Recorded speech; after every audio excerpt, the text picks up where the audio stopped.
Our next comedian on the stage, he is a good friend of mine. I think so.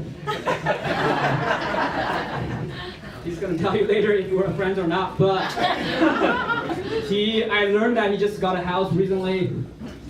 Yeah, I mean, I don't know if he's single or, but anyway, I don't care. But we're good friends, you know? Let's give a huge welcome, Sirish Subramanian. I don't think he's knows Sirish!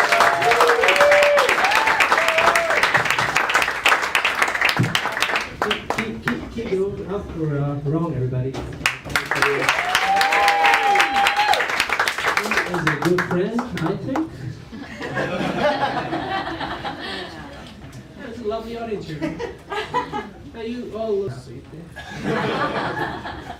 And to be honest, like on my way here, I had all of my jokes written on a sheet of paper. I lost that sheet of paper. So that means that at least one person out there is going to be as disappointed as the rest of you here today. So this past weekend I was at an auction, and one of the items that was up for grabs was an hour-long financial planning session, right? And I thought this was like genius, right? There's no losing with this one. Because the highest bidder on that one needed financial advice. And I leave the money right there. I also learned about Kopi Luwak recently. So the world's most expensive coffee. So here's how it's made, right? Cat-like mammals are fed coffee berries, and they take a massive dump. And we as humans clean the food and do coffee with it, right? Turns out a single cup of coffee costs you upwards of $100. That's true, it's the coffee for the 1%. The 1% of people who like to chase cats around, what their food tastes like. See, if I drank that coffee, not only would it keep me up, it would also keep my Indian dad up. It's me thinking how stupid it sounds. Any turducken fans in the house? You guys heard of turducken? Turducken. Oh, no, not turducken fans. So here's how I explain it for turducken, right? It's basically just like the movie Inception, right? Except instead of a dream inside of a dream inside of a dream, it's a bird inside of a bird inside of a bird. See, turducken basically stands for turkey, duck, and chicken. It's a dish that you make. And here's how you make it. So how do you take a whole chicken? You debone it, right? And you roast the chicken and you stuff that inside a duck. And that gives you a ducken. Right? Then you take a ducken and you stuff that inside a turkey, and that gives you a turducken. And then you take a human and then he proceeds to stuff that inside of himself. And that, my friend, gives you a human who makes bad decisions.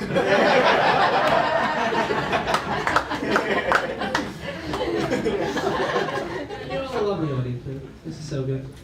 This is a time of my life where I'm finding it really hard to be present, right? I feel like I'm never present, I'm always daydreaming. This past weekend I was at a cafe, right? And I got my usual order, which is a kid's temperature hot mocha.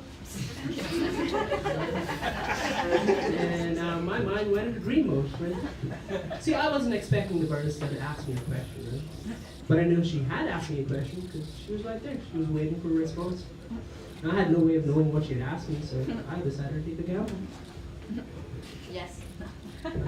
I figured she'd probably ask me if I needed sugar in my coffee. Right? So I just responded saying no.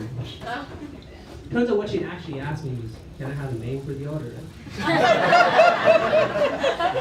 That's a crazy person responds with, no.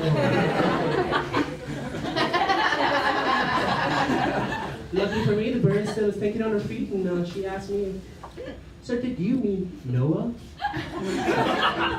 And I had to take that save, man. So yeah, that's my name. See, if I was being honest, I would have ordered the fruit, right? I would have been like, "No, ma'am, my name isn't Noah. It's pronounced never, and I'm never present." See, I'm never present at all. Like, I feel like I'm always daydreaming all the time. It's gotten to a point where I now daydream in my dreams. It's true, it's totally true. Like, every single night, I try to go to sleep, and then I find myself dreaming, right? And I'm like, man, I've been dreaming for a while, so let me let me see what's happening in my dream. I try to chase my dream. And turns out that after a while, I just sort of doze off, you know. Like, nothing like a dream that's so boring that it puts you right back to sleep.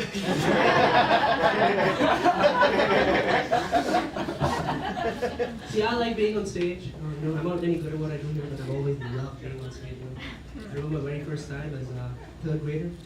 I remember auditioning for this Indian play at school. That was an Indian mythological play, right?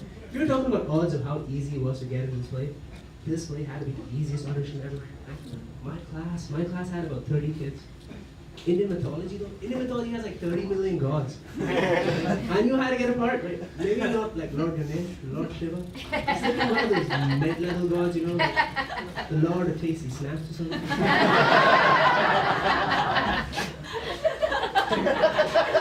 I auditioned for about 3 days and I got cast as one half of a pillar.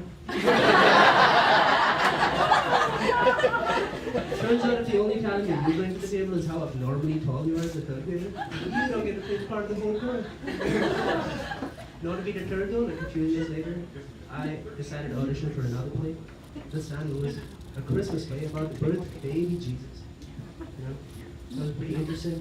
It was also the time in my life that I learned paid to be really popular. Right? Because I figured all of the protagonists in the play always went to the most popular kids in class. Apparently nothing said baby Jesus like the quarterback of a high school football team. Right after that, they cast Mother Mary as a head cheerleader. And apparently I was the only kid who was thinking, man, isn't she supposed to be the Virgin Mary?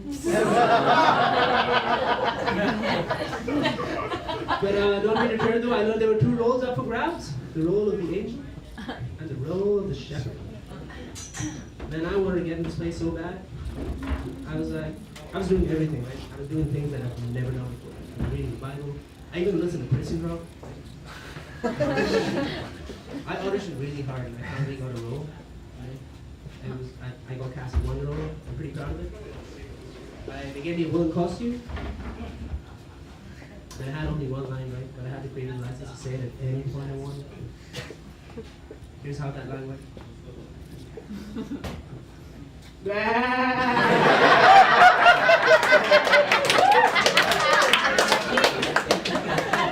right, they cast me as a sheep and a shepherd. That's when I knew my fledgling career as a performance artist was just starting off. Which brings us all here to today. Performing stand-up in front of family and friends, I guess. In the seedy basement at a bar. I must be killing it. Hey.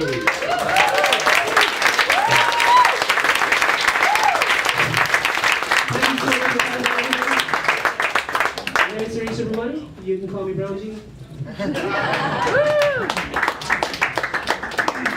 it up to Suresh.